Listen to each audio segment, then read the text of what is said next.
Hey everyone, well this is the third day of me working on the upgrades on my 2009 Harley-Davidson Ultra Classic, part of the Building the Thunder series that is sponsored by Dynojet.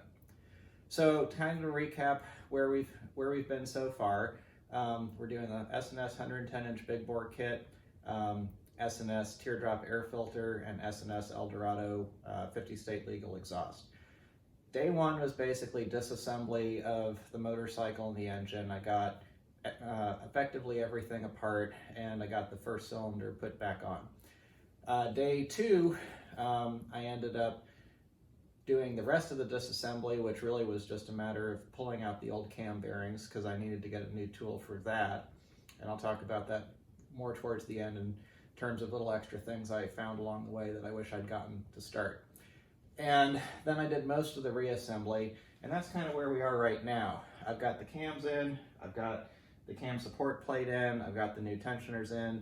Basically the whole bottom end is ready, and I could have actually put the cover back on. I just decided not to because it's a whole lot easier to turn the engine over this way than by trying to turn the back wheel with it in 6th gear. Even though this isn't exactly recommended, I don't think I'm hurting anything, so I'm comfortable doing that. I've got the cylinders on, everything's torqued down there, the heads are on and all of that. My next step is going to be the valve train. I've got the push rods in, and I need to put the rocker assemblies on and get the push rods adjusted.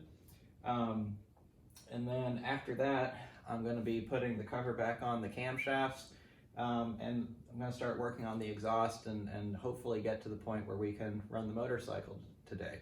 So let's get to work. Okay, I'm all set up here to start doing the push rods on the rear cylinder. So a couple of things I'm going to note before I get started on this. I've got the rocker assembly installed and torqued on. Before I did that, I made sure that I had my push rod tube assemblies all put together the way they needed to be. Make sure that the push rods are installed with the adjustment end down. If you put them on, if you have the adjustment end up, you will not be able to adjust it. So they need to be pointed down when you do that.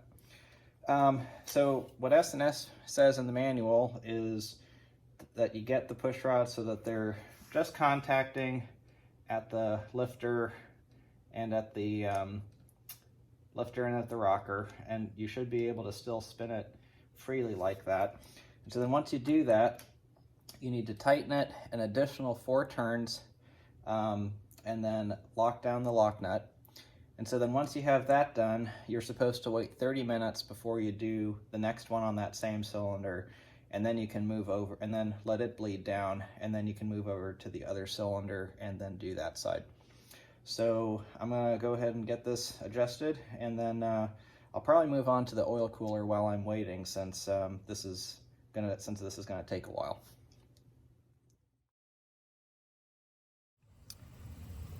I wasn't able to really get any video while I was installing the oil cooler here.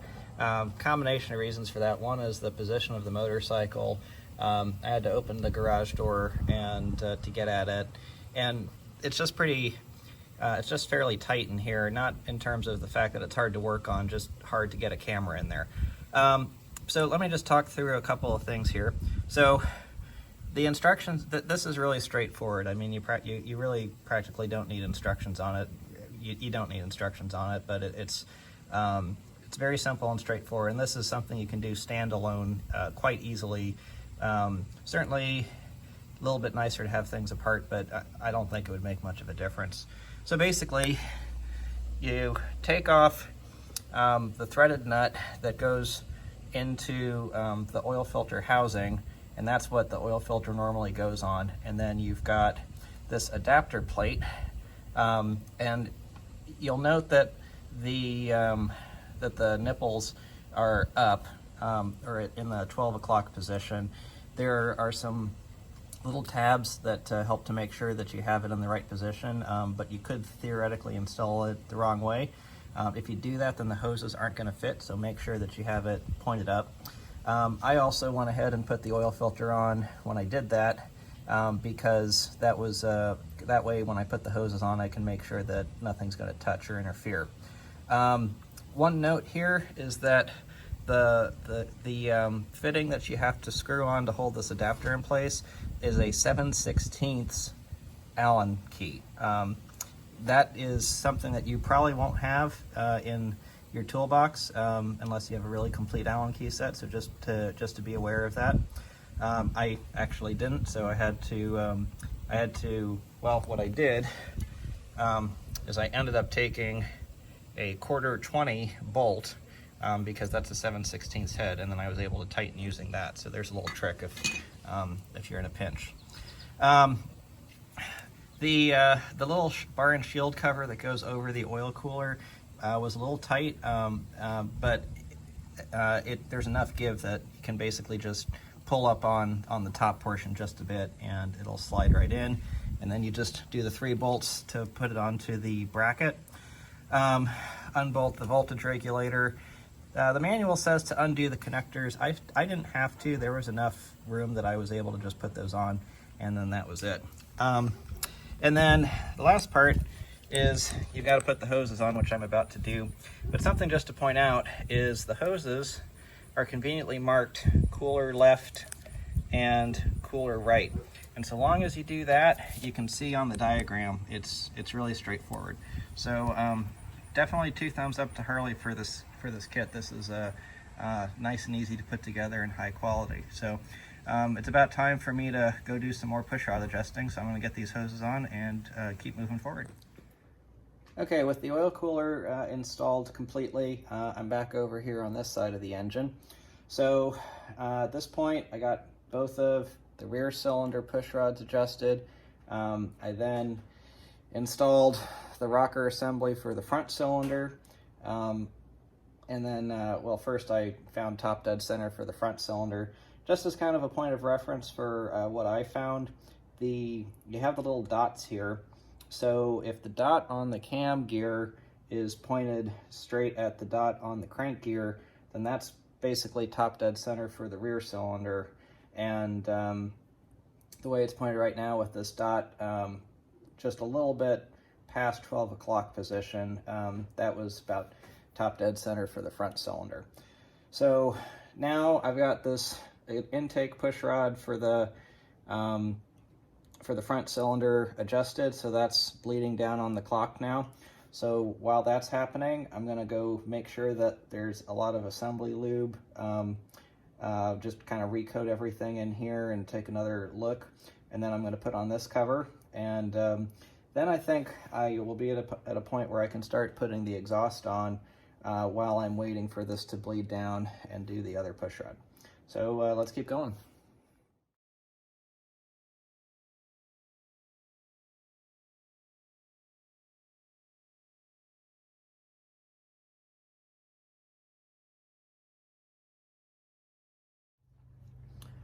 Okay, put the cover on, torqued it down. Before I start working on the exhaust, I'm gonna start off by getting the push rod tubes all the way together. So the S&S push rod tubes include these little these top parts that kind of hold it all together. Which, if you'll notice, they're a different design from the Harley ones, which I guess I've put elsewhere. But the Harley ones have a little clip that you put your screwdriver in out this way to pop them out. I actually like this design better. So we'll start off with the intake tube. Hopefully you've made sure before you put it all together that you have all the O-rings in the right places. And then you want to make sure that you got your top portion properly seated. And we'll get, let's see, there we go. Get the middle portion there. All right, top part's seated up there. So you just kind of get this started, and then you take just a flathead screwdriver, put it in here, and then just kind of wiggle it, and there you have it. We'll do the second one now on this cylinder. And of course, before I'm doing all of this, I made sure that before I rotated the engine over, I made sure that the push rods could still spin with finger force, like S&S says you need to check after the adjustment, and bleed down. And there we go. There we go. Easy as can be. All right, so now this is all done. In fact, I'll just go ahead and put this little clamp on, and now I can start working on the exhaust on this side while I'm waiting for the one lifter to bleed down before I do the other one for the front cylinder. And then once I wait on that, I'll be able to keep on moving on the exhaust more so. All right, so I ended up, while I was waiting for the lifters to bleed down, I didn't end up starting on the exhaust. I got the exhaust out, started looking through the instructions, realized for one, which I'd forgotten, this Y pipe's all a single piece, so you can't really put it on until you're ready to have this area partially obstructed. I really wouldn't obstruct things too much, but I just wanted that to be done. So I did a few things on the other side. I got the spark plugs torqued down. I got the horn back on, some of the little things that won't be in the way, but that need to get done. And I put oil in since I could do that now with the cover back on.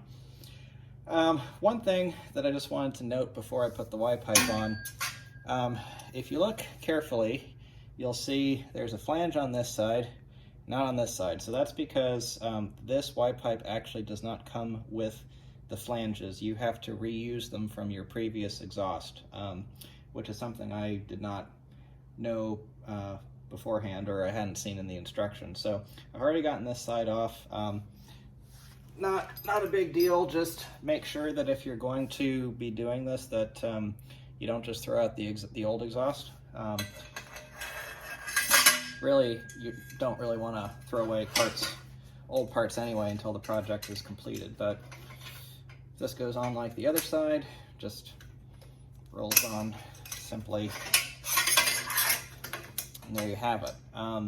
S&S includes the exhaust gasket, so now I'm just going to go ahead and get this lined up, kind of get it on loosely and tighten it up, then tighten it down. Before you put it on, S&S says to put on this lower P clamp here between the collector and the O2 sensor. Something else I think I'll just note here is you may recall that I'd done an exhaust previously on my bike shortly after I got it, and one of the things I noticed on that Y pipe was that the O2 sensors were about equidistant from the exhaust port. For some reason, S&S puts the lower one down here. I don't know if that's the stock location or not, since it's been just a really long time, but so I had to unclip the pigtail for the exhaust sensor. I'm gonna have to do a few more zip ties once I get that together, but let's go ahead and get this on. All right, so I've got the exhaust basically installed at this point. I still have to tighten a few things down. So far, this has been by far the most aggravating part of the project. So I'll explain why. So S&S makes this Y pipe as a single piece, and there's theoretically, there is enough give to get it onto both cylinders, but the way they tell you to do it is to get the rear cylinder seated, and then with a quote-unquote firm tug on the front pipe, get that seated. There was a lot of cursing involved in getting that done. Did finally get it. What my tip would be, now that I got it on, if you can have a second person, that would be helpful, because to get the orientation right, having somebody kind of pulling up in this area will help to get the front pipe where it belongs. With all of these kits, I ended up with 4 exhaust gaskets. I ended up using all of them because I damaged 2 of them while trying to do the front cylinder. Third time was the charm, but that was not pleasant. Other thing I'll say is that getting this side pipe on, the right side, was also a challenge.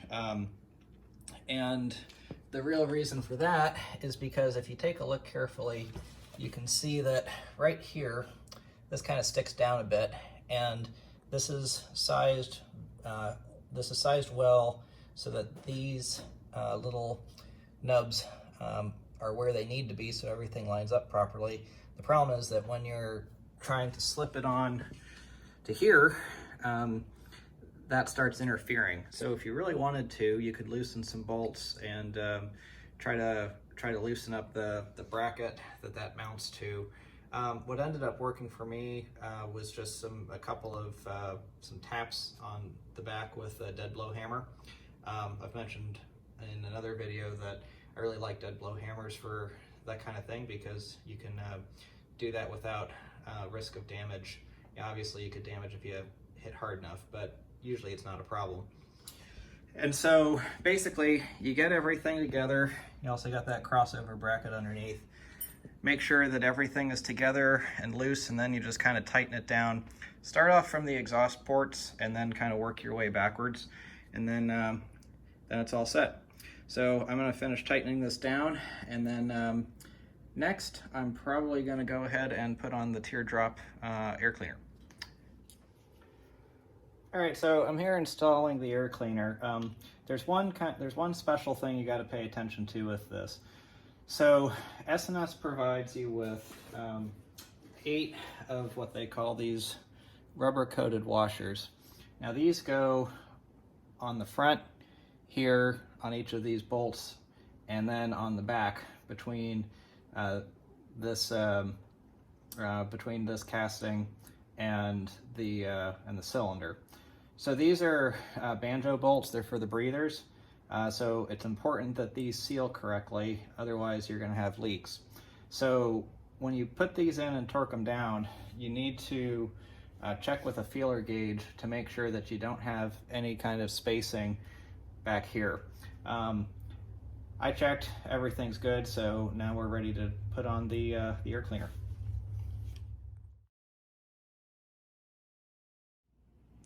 Well, doesn't that look nice? I think this is looking really, really good. I'm ready to put the tank on, connect to the battery, and then I'm just going to go do a once over and make sure that I've got all of my wires and everything zip tied and out of the way so that I don't burn anything. And then if the battery has a charge, we'll see if this starts. Well, she's looking like a motorcycle again. Tank's on, everything's connected, battery's connected, it looks like it's got good voltage. I've got all of my wires tied off, I've checked the fluids, engine is filled with oil. Got the motor mount on, got the exhaust on, got the air cleaner on. So I think at this point we're ready to attempt a first start and see what happens. Now, S&S says that your first start should be about a minute between 1250 and 1750 RPM, and that you don't want to subject the engine to any kind of load, so don't crack the throttle or anything like that, just real gentle. So, all right, let's give it a whirl.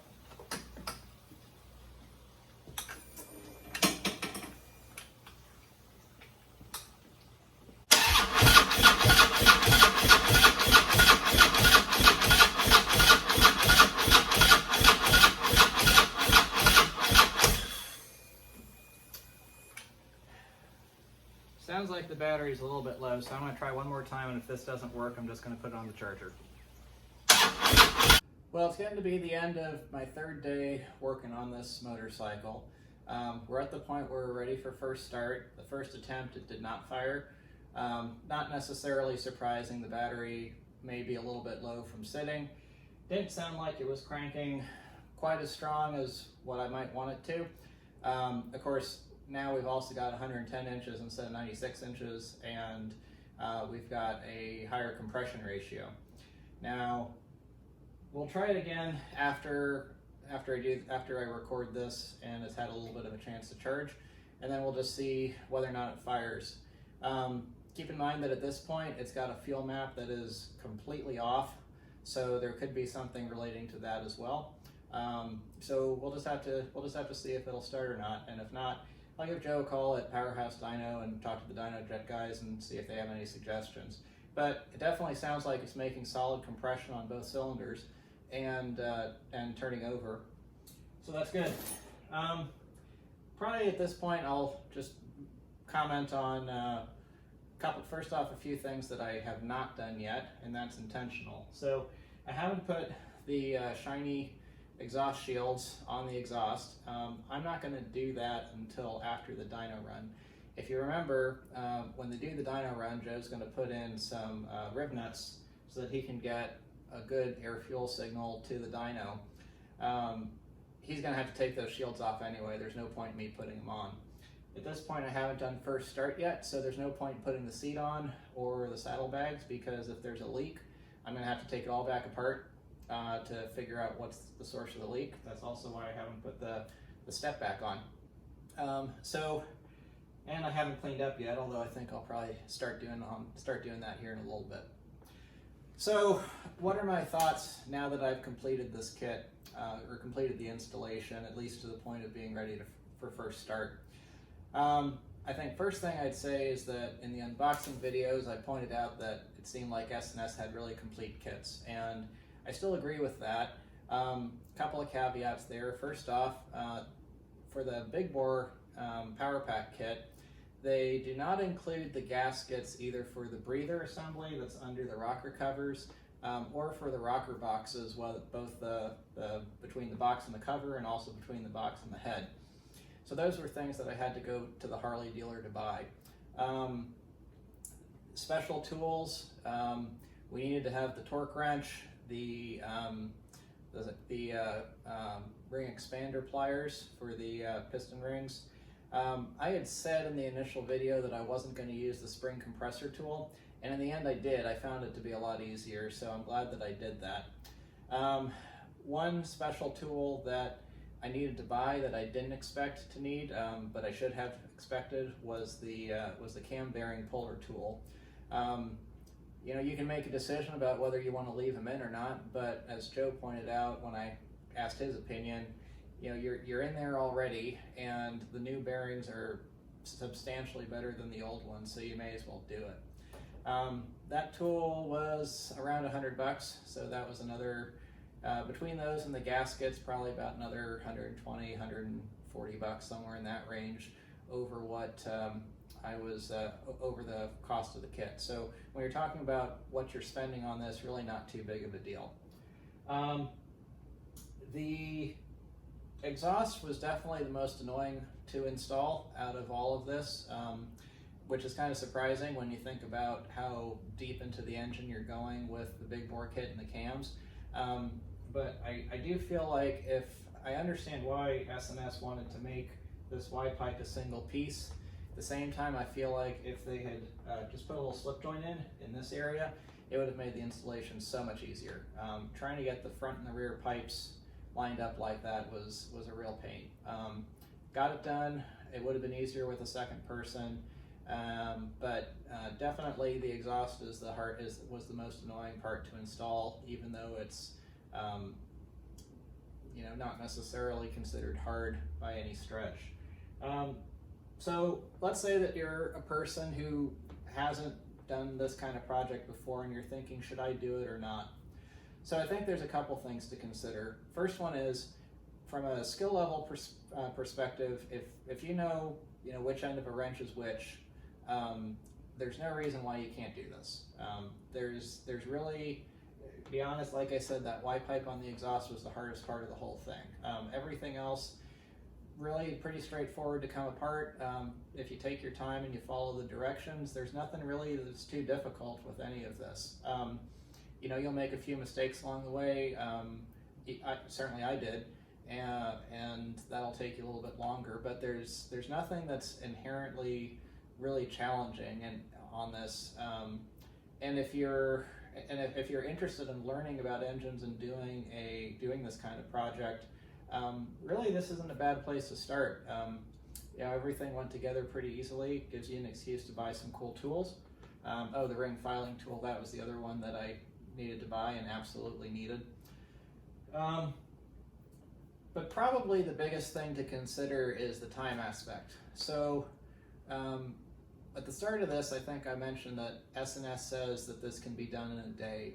And I think for an equipped shop that's done this before, like if you took it over to Powerhouse Dyno, Cycle and Dyno, where we did the initial dyno run, where we're going to do the dyno tune, Joe probably could do it in about a day, if he wasn't getting interrupted or anything like that.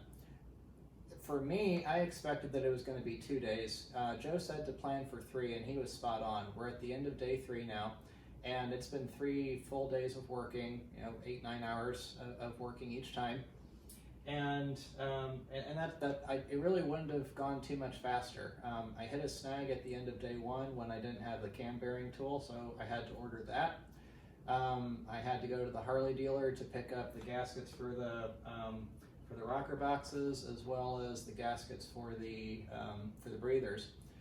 And you're going to run into stuff like that. So if you want to, I would definitely start off by planning that this would be a 3-day thing, maybe even a 4th day. I would also expect it to take more than 1 weekend, because you're probably going to run into something that you're going to need to order. Maybe you've got a great Harley dealer or other motorcycle shop nearby that is going to have the parts that you need in stock. Maybe not. But then life happens, and so you take a look at the calendar time. This actually has spanned over a month for me, and it's just because life gets busy and things happen. So that's been over a month that I've been without being able to ride the motorcycle, and certainly I didn't intend for it to go that way. So those are all things to consider. If you're doing this over the winter, where you're not cutting into riding season and you don't really care too much about if it takes a month or so, then that's probably a better time to do it. But don't set yourself up to be trying to rush to finish it, because then that's when mistakes are going to happen. But overall, I'd say if you're new, relatively inexperienced to wrenching, there's still no reason why you can't attack this. Just make sure to read the manuals, take your time, be careful. I guess the only other thing I'd say is you take a look at the tools I have scattered all over the floor, and I've used all of these. These are all tools that I brought over here because I needed them at some point, and I've put some away. So keep in mind, you're probably going to be making some runs to Harbor Freight at some point because you found a tool that you need that you don't have. One other comment I'd make is that for some reason on this motorcycle, they've got Torx, they've got Allen heads, they've got standard hex heads, and they're in all different locations. So you're going to need sets of each. So that's just something to consider. But again, no reason why you can't do this on your own. But if you're looking to get it done quickly, you can take it to a shop, have them do it, get a dyno tune done, probably be done within a week and be back to riding. So that's just the kind of things you got to balance. So it's been sitting on the charger for a little bit. I'm going to give it another shot and see if it'll start. And if so, we'll see how it sounds. And if not, we'll call it a day, and I'll just try it again. I'll try again on Monday when after I can get a little bit of input from some other folk on what else to check. Well, I said you need to go take a look at everything, make sure that you didn't miss anything, and it's pretty hard for an engine to start if the fuel tank is not connected to the fuel line. So, oops, let's see if it starts now.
pressure. Sounds great. Let's see if we see any signs of leaks. So far, I'm not seeing anything that looks like a leak. Let's see. Yeah, the smoke off of the exhaust, that's pretty normal when you have a new exhaust, because you've got your coatings on it, and I'm not concerned about that at all. That'll go away on its own. So S&S says to go ahead and run it again for about 3 to 4 minutes if everything's looking good after the first run. So let's go ahead and try that. I'm going to take another quick look here.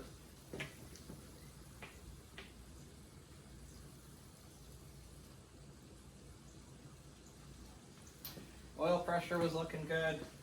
Maybe I'll just check the oil level here. Alright, oil looks good to me. Alright, let's try it again.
Alright, well, I think I'll just end the video here for today.